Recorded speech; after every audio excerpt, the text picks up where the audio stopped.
Let's talk Man United, who want players out of the door. Any progress on the 5 they want to get rid of? No significant progress. We know that there's a lot of interest in Jadon Sancho. There has been an offer lodged to Manchester United with regards to him from Roma. We understand that offer to be £20 million.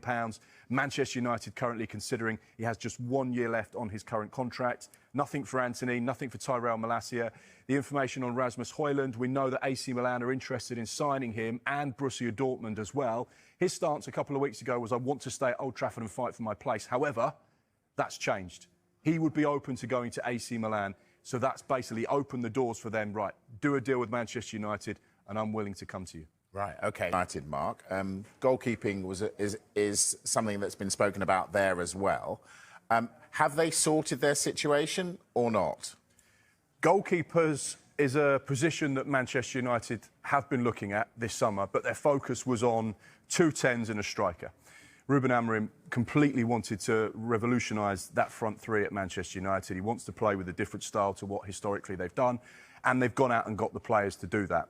Their main focus now is to try and generate some money and sell some players from those players that are not going to be involved directly in the squad. And we spoke about it at 5 o'clock. There's a number of players like Antony, Tyrell Malacia, Rasmus Hojlund, that are all going to be heading to the Manchester United Old Trafford exit door. However, there is still this big question mark about Andre Onana and whether or not they need to go and sign a goalkeeper to potentially challenge him or potentially replace him. He's been injured over the course of pre-season, so not played a great deal, which is another issue. And, of course, Manchester United have to be conscious about what they spend financially with regards to PSR as well. So they're focused very much on generating some income to enable them maybe then to go and look at other positions they'd like to strengthen. Asmir, Andre Onana gets a lot of stick, gets criticised a lot. Do United this season improve if he's still in their goal? No, I think so. I think because, one, he's going to be more familiar with Ruben Amorim's system and the way he wants him to play. I think another year, Man United is getting used to the situation. But I think if we're talking about Donnarumma in this case and being able to bring him in, I think it's an upgrade. And, you know, these things don't come up every day. So maybe it's an opportunity they feel like it's too good to pass up. But I think Andre Onana, once he gets back fit, it's a shame when you miss pre-season. I think with a new manager having a full pre-season, I think it can be a very, very important thing. So for him to miss pre-season is probably very, very unlucky. But again, I think if you can bring a caliber of Donnarumma into your building, then I think it's something Man United need to look into. God, Man United fans loving you as we go into this break. Right, what should we call them? We're going to call them the Fire Sale 5. Right, Mark? Developments on Jadon Sancho today. What's happened? Yes, significant developments with regards to this one. We know that Manchester United want to get rid of these 5 players. Jadon Sancho into the last year of his Old Trafford contract, and there has been an offer lodged to Manchester United from Serie A side, Roma. Manchester United are currently considering the offer and deciding what they want to do. We know that there is interest from Borussia Dortmund as well, and we know that Jadon Sancho is on big money, so therefore, A, they want to get rid of him, they want to try and recoup back as much as they possibly can. He's on big wages as well, so that is one of the issues there. But yeah, that's the latest with regards to Jadon Sancho. And what about the others? Any movement on any of the other 4? No, Antony, £80 million worth of investment, still at Manchester United. Again, another one on big wages, on loan at Real Betis. No formal offers as of yet. No other clubs really at the table, but Real Betis would love to take him. However, unfortunately, they can't afford him at the moment. We know that Rasmus Hojlund, another player of interest to a number of Serie A clubs, AC Milan are the ones at the minute that are closest to potentially getting a deal done. His stance, I want to stay at Old Trafford, I want to play, I want to prove myself, and I want to get myself in that team. But at the minute, still talks ongoing.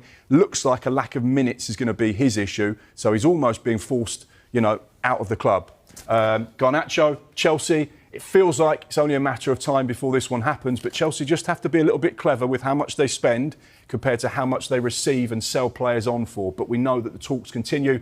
Tyrell Malacia, unfortunately, Tyrell Malacia fans, I can't say anything positive. There will be interest. It'll end up going somewhere, but at the minute, we don't know of anyone at the table.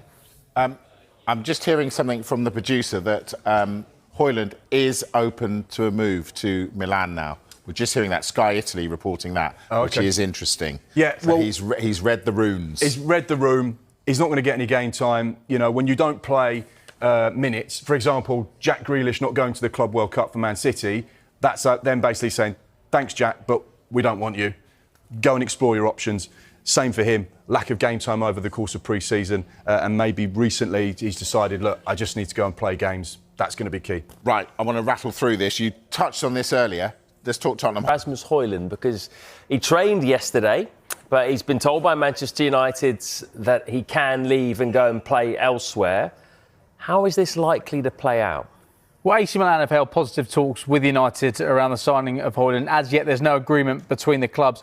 Hojlund himself has still yet to decide if AC Milan is the right move for him or any move whatsoever is the right thing for him to do, because he's spoken frequently over the course of pre-season about wanting to fight for his place at Manchester United. We understand Milan are speaking to Hojlund's representatives to find out if he'll be open to joining Manchester United before proceeding with trying to thrash out a deal with United. Milan would prefer a loan with an option to buy. United would want to do a permanent deal, or at least have a permanent element attached to a loan deal. We understand they consider offers of around £40 million. For what it's worth, what I think United would have loved to do if they weren't in a financial situation where they need to recoup money in terms of sales, is give him the opportunity to go out on loan somewhere this season, because there is a